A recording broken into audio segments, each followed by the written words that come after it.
So begun the recording, special meeting of the FAC, January 2022. Wow. And I guess we can begin with the agenda. Anyone want to move to accept the agenda? Right, second. So that was Robin, second. I'll second that. Fran. Any discussion necessary? All in favor? Aye. Aye. Any objections or abstentions? Okay, let's move on to the COVID resolution. Do we have a motion? Robin? Second? I'll second again. And Fran. I'll hand it over to you, David. Okay, let me see if I can share it. I'm not sure what I'm sharing here.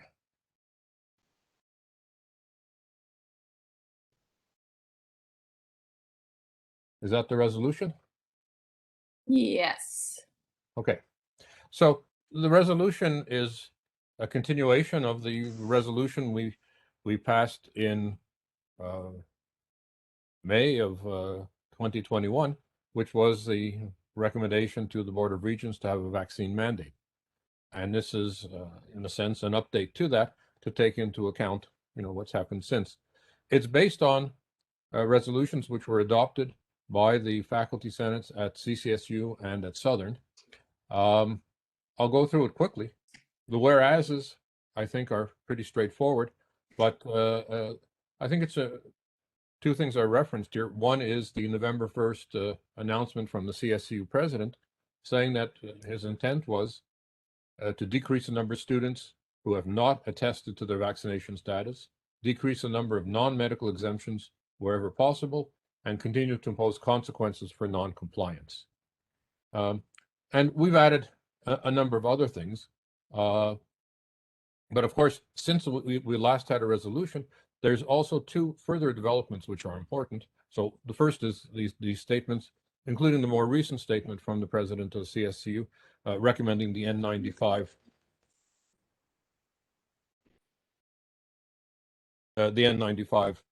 masks. The second thing is that at least Pfizer has gotten final approval, and that's pretty well in the bag for Moderna as well. And further, the legal challenges to vaccine mandates have all been turned down.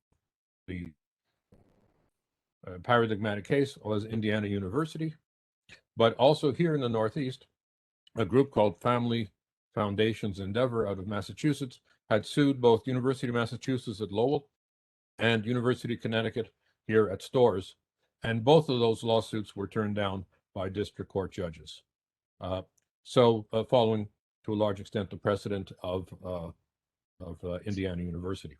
So if you go to the be it resolved, the first one is clearly for us, capital, namely education. Really, we're putting the emphasis on the educational campaign and noting two things. One, to better use students who can address their peers, in particular in those groups which may be underrepresented in terms of their percentage of vaccination. And secondly, to consult with faculty and staff with expertise in the various areas. Biologists who know a lot about viruses and pandemics, communication faculty who know about how to communicate effectively to students and as well to their colleagues. Psychologists, philosophers who can look at the ethics of it. So the educational component in the first part of the be it resolved is to better use students and better use faculty and staff. The second component, as you can see here, is information and data. And we propose is that at each institution, the president, or for the case of community colleges, the CEOs, communicate with the faculty and staff leadership so that they are informed and can give them feedback as to rates of vaccination in the various categories. The third area is reporting of vaccine status. And there's 2 points. One is the use of Medicat, which is the software used at the universities by which students, but also faculty and staff, upload their proof of vaccination status. And that appears to be lacking at the community colleges. And this is an important part of the recommendation to do that. The CSU system got over $350 million from the American Recovery Act, and in particular from the Higher Education Relief Fund. Certainly there is the money in order to make sure that every community college, the faculty, the staff, and the students have access to Medicat. Secondly, the question of the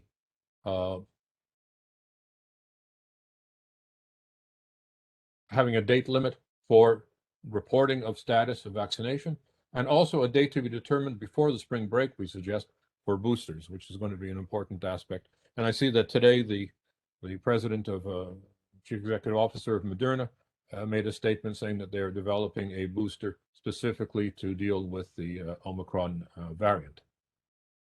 The fourth aspect is the element of the resolution is the non-medical exemptions. And we know that this has been the Achilles heel of the resolution that we had before. We had originally proposed no non-medical exemptions. The end result of what the system office, based on their understanding of what the Attorney General's office had said and so forth, was that, in fact, all requests for non-medical exemptions were automatically accepted. And that is actually contrary to our original resolution. It's also contrary to what the president of CSCU has indicated to us. So we have here a formulation really in three parts, assuming that, one, that personal objections based on misrepresentation of facts should not be accepted.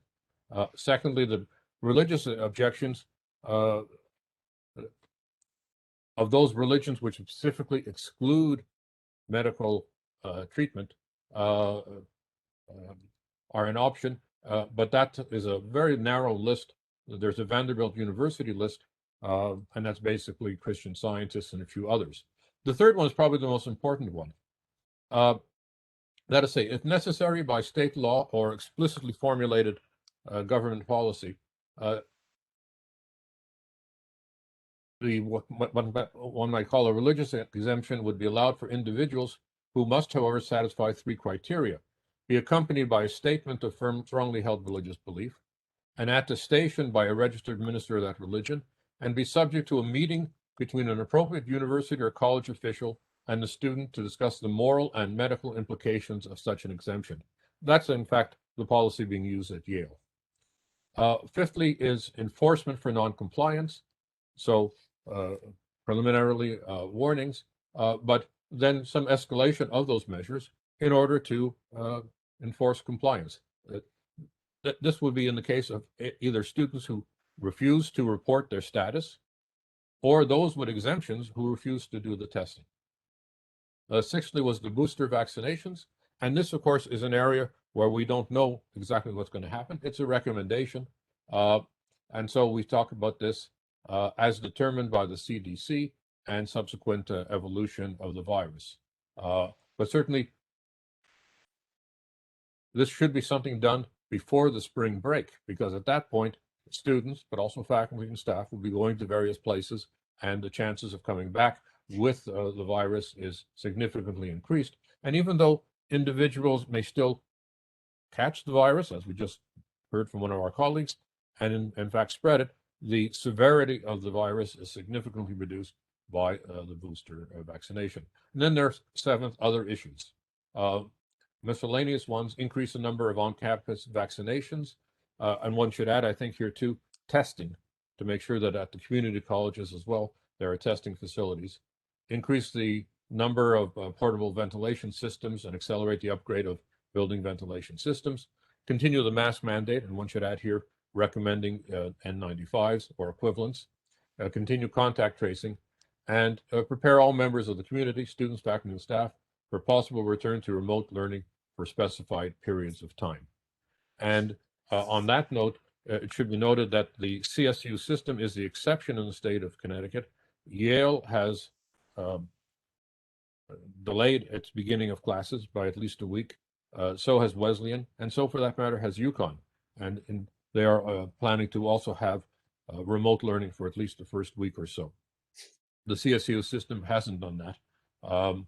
And that's going to be a question, although I know today that there's already a statement from Eastern Connecticut State University, that they're going to go to a hybrid half and half, having for the first week or two, half of the class on ground and half online. That's it. That's the resolution in 7 parts. It's a continuation of what we've done before, taking into account developments since that time.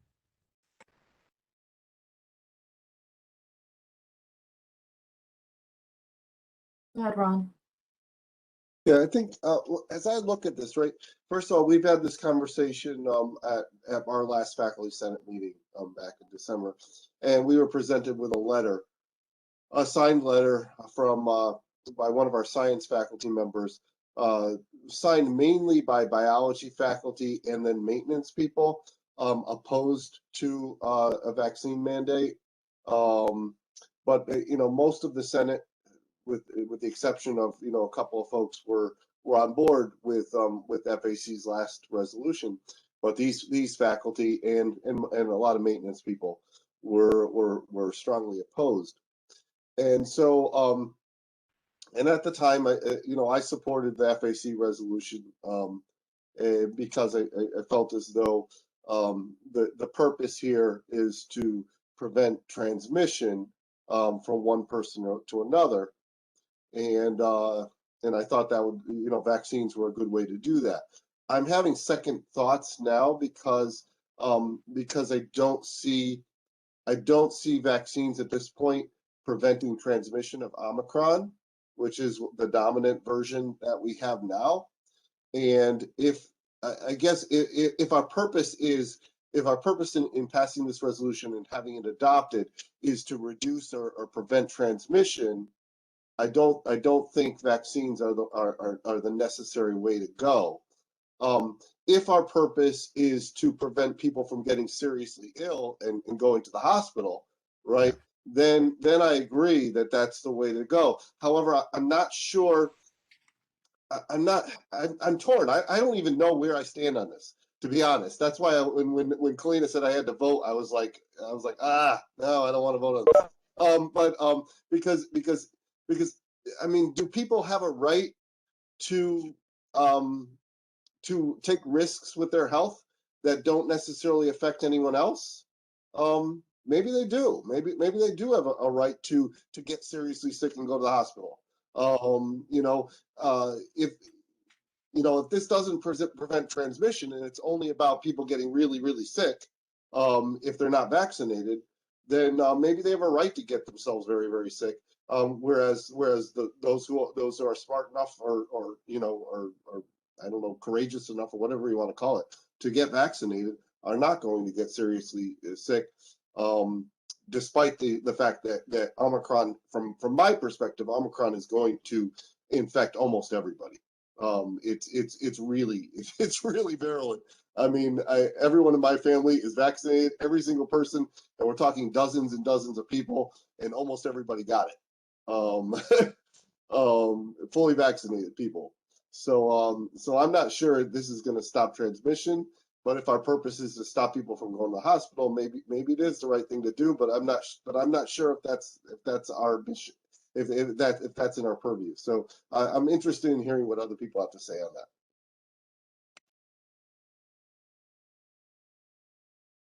Carmen? Yeah, hi. Yeah, so I originally, kind of supported the FAC resolution. But again, along with Ron, now that we know it really doesn't, possibly maybe decrease transmission a bit, but it really doesn't prevent transmission, I'm kind of in the same way where I feel like, mandating this, I'm completely for vaccines, but I really am not comfortable with them being mandated at this point because it doesn't seem to decrease transmission. And sure, it's going to help in decreasing the number of people at the hospital. But at some point in time, it's like, especially if this is by spring break that we're going to try to get this going, if we look at what's going on in South Africa, that Omicron has decreased by now. And if you look at pictures of going on in South Africa, there's no mass, everybody's at the beach doing their thing. So I just kind of feel like if it's like a personal decision, like, I mean, should we start doing this so that we have to say people can't have a BMI over a certain number, morbid obesity is going to cause problems at the hospital too. Or if you're certain drug, it's just like, if it's really more of a personal thing and we don't want to overwhelm the hospitals, we could do so many other things too. And I just feel like it's like, I just kind of started changing my mind over the past month here, where it's like, it's not going to probably decrease transmission. And I just feel that we should really work. The president of the CSU system has said he wants to decrease non-medical exemptions. Sure, let's try to figure out ways to do that, but still give a little bit of caveat for someone, say, for instance, who just got COVID. And we do know that natural immunity has some effect on, that if someone's just got COVID, shouldn't necessarily have to get vaccinated right away or getting a booster again or something like that. And that really, there is science there. It's like, just ignore that and say, I don't care if you're sick, if you were sick, you still have to get the vaccine. I do feel like that should be up to people, especially because it's not going to affect transmission to other people. But I laid that out in my email, and I can, see that's just for me. And it sounds like most people would vote on this and vote for this. So I just want to press that, just leave it at that. Thanks. So Linda and then Robin, you have your hands up, but I just for clarity, because I want to make sure that I know what the facts are. I know, so vaccination certainly doesn't. I know, it's like freezing.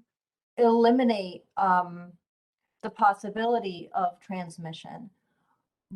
But what I heard you say, Carmen, is that it doesn't. It's too cold out. Reduce likelihood. Hold on one sec. Hey, Jen, you're unmuted. Jen? So what I heard was that it doesn't reduce the likelihood of transmission. Is that correct? Are you talking to me? Yeah. What we see out there, it's unsure at this point. So that's the stuff I'm reading here. So yeah. Okay. That's Well, let's keep talking. And I'm unmuted somewhere and echoing. Sorry. Go ahead, Linda. That was the point that I wanted to bring up. I recall that early in Delta, we weren't sure, and then later when there'd been enough research done, we seemed to find out that vaccination seemed to, even when there were breakthrough cases and people got Delta that were fully vaccinated, it seemed to reduce their contagion.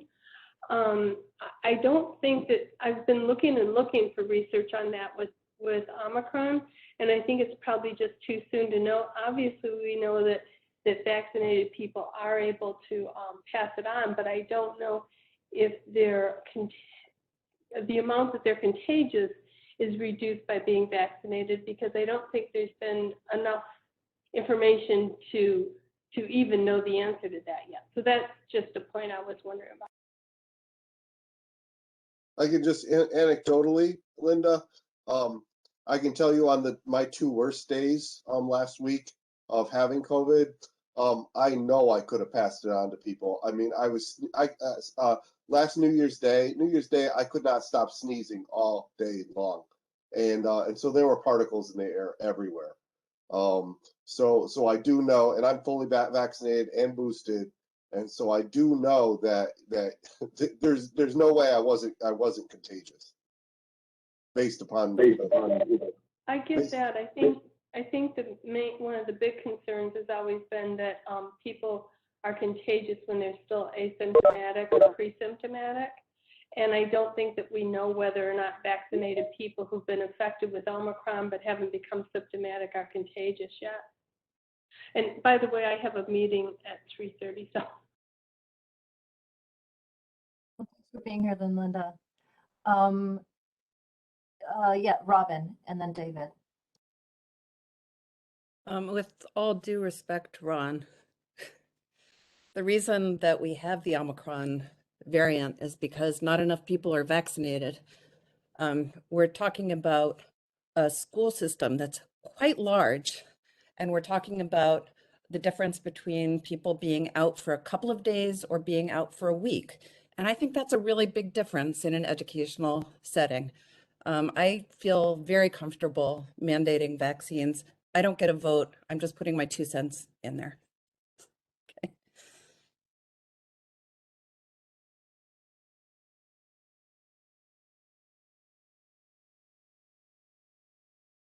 David? Yeah, the vaccine mandate is already in effect. That's based on the June 2021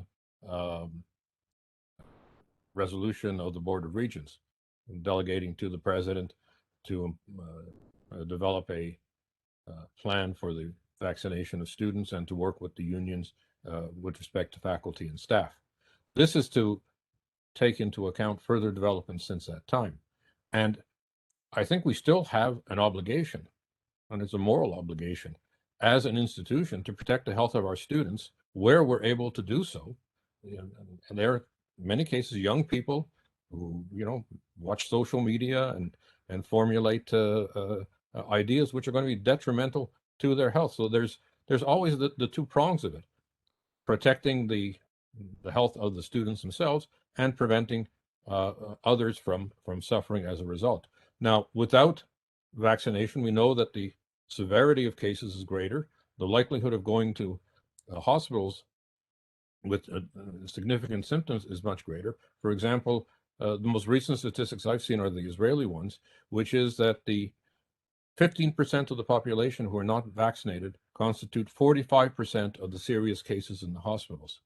Those beds are now being occupied by people who could otherwise have not been there, and preventing people who have other problems from getting those available beds. So it does have an effect on other people. It's not just the individual themselves, because they are now likely to have a much more serious case and require hospitalization. They are preventing the use of those beds by other people. So I think for those two reasons, we need to both continue the mandate.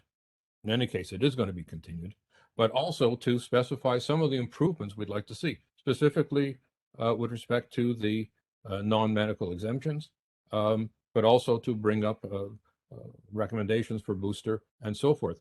And finally, we don't know yet what the end result of the Omicron phase is going to be, right? Hopefully it's going to tail off, and we know that the number of deaths is lower in Omicron than it was for Delta. But that's also because vaccination has been increased since the time of Delta. But we don't know what's going to follow Omicron either. And so I think we need to continue this mandate. The resolution is based on a lot of discussion, both at the universities and with our own working group. And I think it covers the bases in a fairly appropriate way. Fran? And then Mark? Yeah, and in a sense, we don't really have a mandate because it's a vaccine protocol. Because so long as both students on the one hand and faculty and staff on the other have options, we're not requiring them to be vaccinated. For students, they can do remote learning, for example. And hopefully for faculty and staff, there can be some option for remote work. We're really not mandating somebody stick a needle in his arm. So, I think that's important to note. It's really not a mandate, it's a protocol that does sanction people who don't get vaccinated, to be sure, and limit their options, but nonetheless.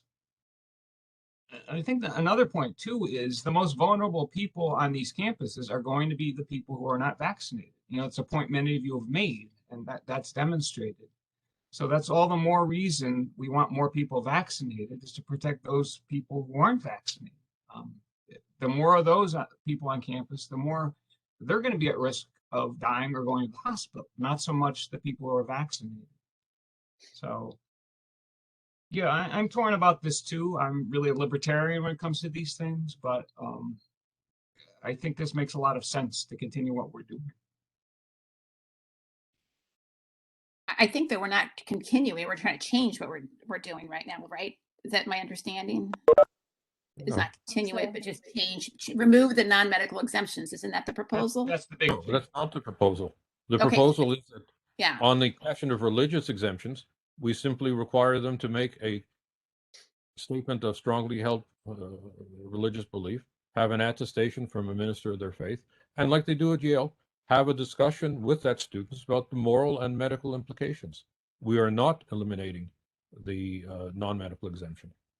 We would like to have, but we're not in this resolution. And in any case, we are only making a recommendation to the system office and to the local campuses. Oh, okay. I thought the recommendation was to remove the non-medical exemptions. No, that's not. Oh, I didn't see that in there. Okay. All right. All right. Okay. That helps you. Mark and then Jen. Yeah, I just wanted to add that one of the best quotes I heard from a epidemiologist was that, well, it's true, as David mentioned, that the the percentages of people with Omicron having serious infections and being hospitalized is less. The problem is it's so much more transmissible, and so when you have a smaller percentage but of a much larger number, that's still an incredibly large number.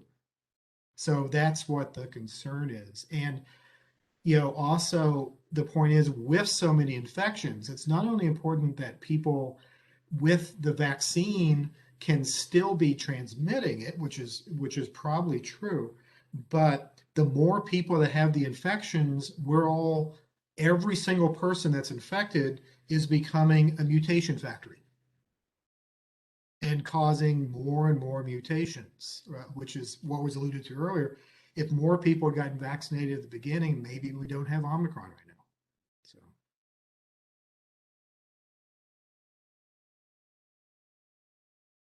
Jen.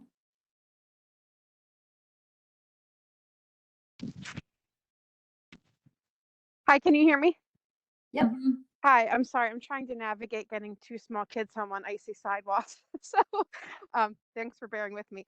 I missed a lot of what was said, so I don't want to be redundant, but I just wanted to say that it seems to me that just because this particular variant is so contagious and that, the vaccine status might not be as significant, that doesn't mean the next one won't be. And I think that one of the bigger issues for me is the way the system office has treated faculty with our schedules and not giving people choices and not communicating effectively. And I don't know if that's been brought up, but I'll just disclose to you all that I have an EDA, and I feel personally that I've been treated horribly and been strong-armed about a lot of these things. So I can't vote, but I just want to go on record. Thanks, Jen. Deb. It's frustrating Oh, to be someone with small children and not have like people's families taken into consideration. Thank you. thanks. And sorry if I interrupted you there, Jen. I think we lost audio for a second, or maybe I did.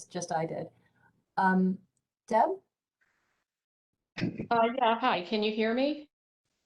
Okay, great. So I think if we were putting this resolution together today at Southern instead of weeks ago, we would have been even more cautious than we were at the time, because at that time, Omicron was just kind of coming onto the scene, and I'm very we were cold. What? And we were predicting, we were looking ahead and we were saying, wow, this is really going to be bad.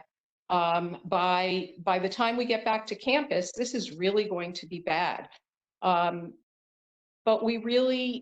the situation that we're in right now that it is clarified that we are in a very contagious situation with our state numbers up at around 25% positivity rate, I think the resolution from Southern probably would have gone even further than we went.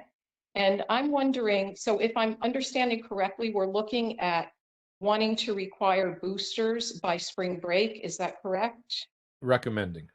Okay, so why would we wait until spring break? Why would we not want to say that within 2 weeks of the beginning of the semester, those who are eligible should be boosted.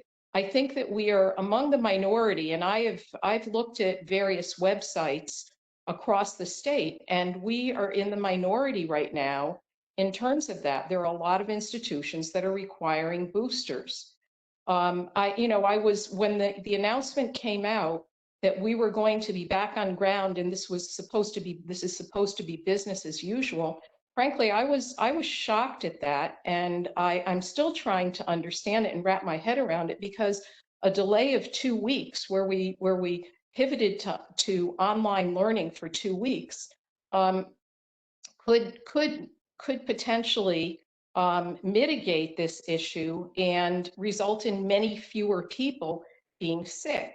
In fact, our president has said to us that we should show compassion towards students and towards faculty by understanding that there are going to be a lot of absences during the first weeks of class, and we should adjust our schedules accordingly, and we should take that into consideration. So, why? I'm still trying to understand why we are in this situation. But I would recommend, I support this. I'm not a voting member. I support this, and I would even suggest tightening it up further.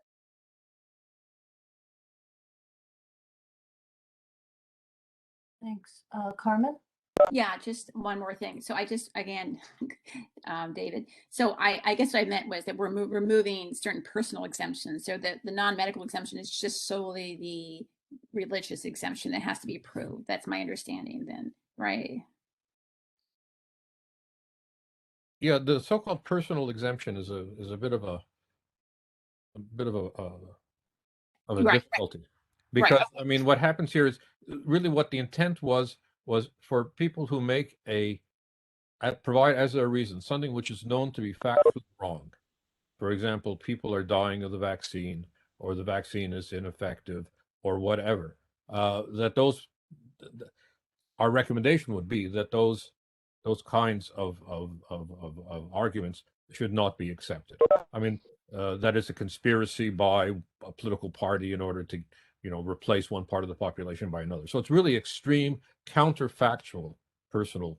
But if by personal belief you mean also religious beliefs, no, Okay. that would be covered in the other exceptions. Okay, and just one other thing I want to mention, because people are saying if we don't get enough people vaccinated, we're going to have mutations. And I'm sure Mark, you can attest to this, that these COVID variants are also significant. They're reservoirs in animal populations. So deer, for instance, they looked at 80% of the deer in Michigan are infected with COVID. So that mutation is going to continue between people and animals, or we are animals. And the idea is that it's going to be endemic. We're not going to be able to get rid of it because there's a huge amount of animals that are able to pass this along also. So I think that's been very well established. So, saying if we can get 100% people vaccinated, then we're not going to have mutations. Whereas the rest of the world, like 94% of the poor population in the world, are not even getting this yet at all. So that makes things worse. But we're not going to get rid of it because because animals can carry this too. So that's just all I want to mention. And then one other thing is that a personal exemption, or that would, so it could be up to some individual in the system office to decide. Someone wants to say, I have natural immunity and you can see my antibody level to this high, I don't want to get the vaccine. Would that be something that would be say, okay? Yeah, okay. Thanks.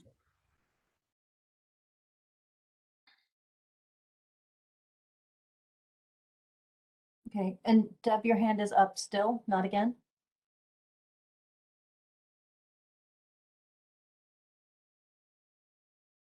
Okay. All right. Anyone else before we vote?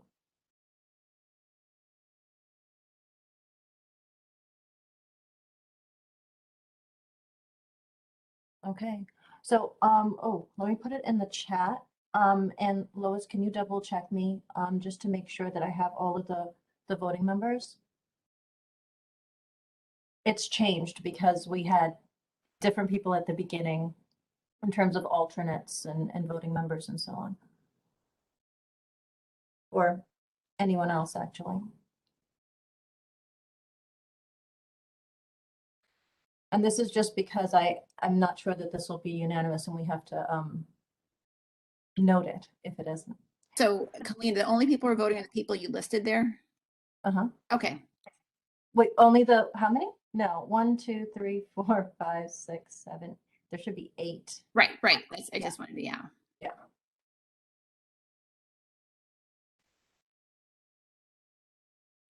All right.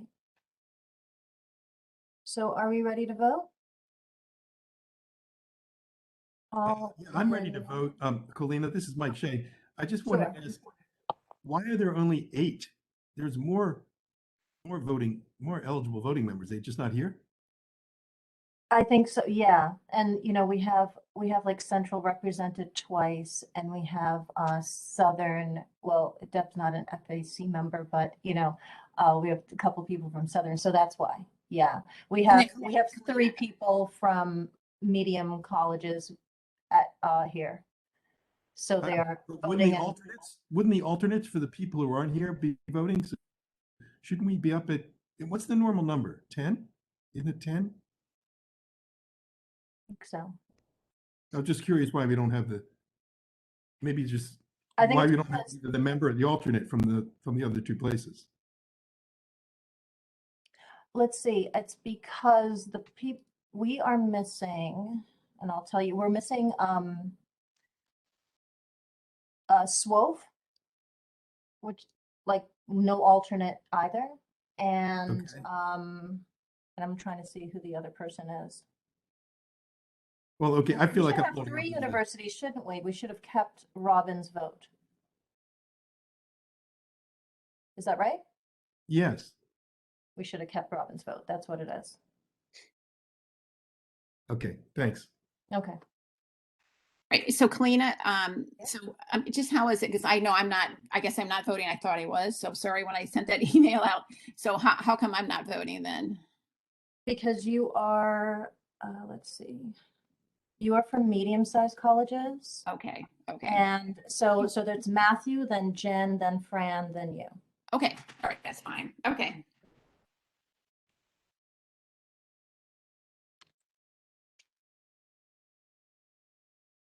Thanks. I think Patrice is here. Patrice, you're here, right? Yes, I'm here. Great. All right. So shall we take a vote? All in favor of the resolution on COVID as it is drafted? Say aye. Aye. Do we have Aye. any abstentions?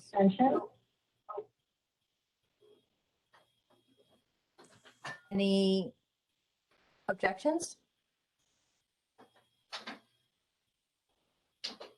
Okay. All right. Well, I guess we didn't have to go through as specifically as I thought.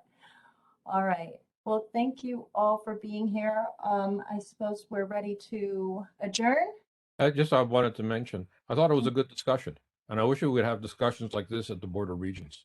Quite frankly, it's an example where people can speak their mind, bring up their objections, ask questions, actually have an exchange and an interaction with other people. I think that's positive. Agreed. And thank you all. Thank you. To follow on with that, I was asked today what the FAC stands for. And I said it was the Faculty We Would Like to Advise Committee. FWAC. All right. Motion? So move. All right. Bye, folks. and Bye, take everybody. care. Thanks, Bye. Colleen, for setting this up. Thank you. And yes, thanks, David, for getting it done. You should stop the recording. That's right.